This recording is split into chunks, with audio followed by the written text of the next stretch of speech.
Now, as Shane is unavailable today, we're having science with Levke today, and we're imagining the following scenario. If you're in the middle of a savannah being slowly approached by a terrifying lion, see this beautiful drawing here, your body will quickly change the direction of blood flow away from the skin and the digestive system and towards your muscles. As part of this, your heart will also beat faster and the liver will release glucose molecules that produce emergency fuel for what is known as the fight or flight response.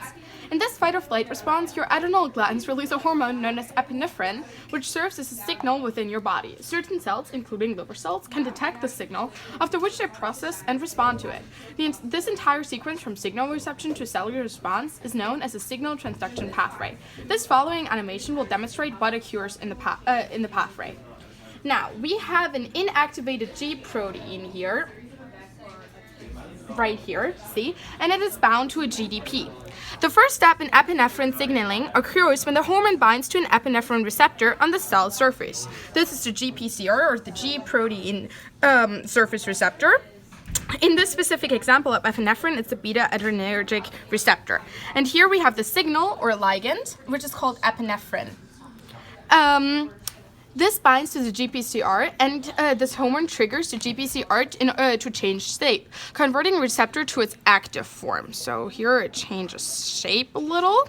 The activated GPCR triggers a series of events within the cell, beginning with the activation of the G protein. Our G protein here consisting of an alpha unit, a beta unit, and a gamma unit. The G protein binds to the activated receptor right here. Releases GDP and takes up a phosphorylated GTP, the red one here. And this begins the activation of the G protein. After taking up GTP, the G protein is released from the receptor, it's gone, and splits into two parts here. One of the parts is activated and continues the signaling cascade. In our example, this is the alpha unit with the GTP.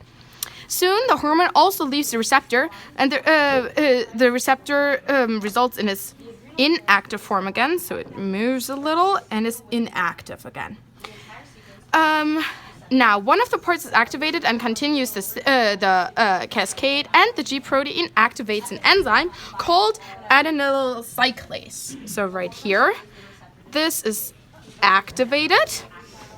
When activated, adenylyl cyclase converts a large number of ATP molecules, here we have one example, this is an ATP molecule, into signaling molecules. So it uses ATP and converts it into a signal molecule called cyclic AMP or CAMP. Right here, the brown one. Because CAMP carries the message of the first messenger, epinephrine, that was our ligand up here, into the cell, CAMP is referred to as the second messenger. In response to an internal timer, the G protein soon inactivates itself by cleaving GTP. So the G protein cleaves GTP, binds again with GDP right from the beginning, and the subunits reassociate. So we're back here, the G protein and the GPCR are in their inactive form. The CAMP molecule now, produced by adenylyl cyclase, right here, remember, continued the signaling cascade by binding to a type of enzyme called protein kinase A. This binding triggers protein kinase A to separate into subunits, two of which are catalytically active. The activated protein kinase A subunits perform chemical reactions in which they add phosphate groups to another type of enzyme called phosphorylase kinase. The addition of the phosphate groups activates phosphorylase kinase, and this then phosphorylates another enzyme in the cascade called glycogen phosphorylase. When phosphorylated, this enzyme also becomes activated. In its activated state, glycogen phosphorylase produces the cellular response to epinephrine.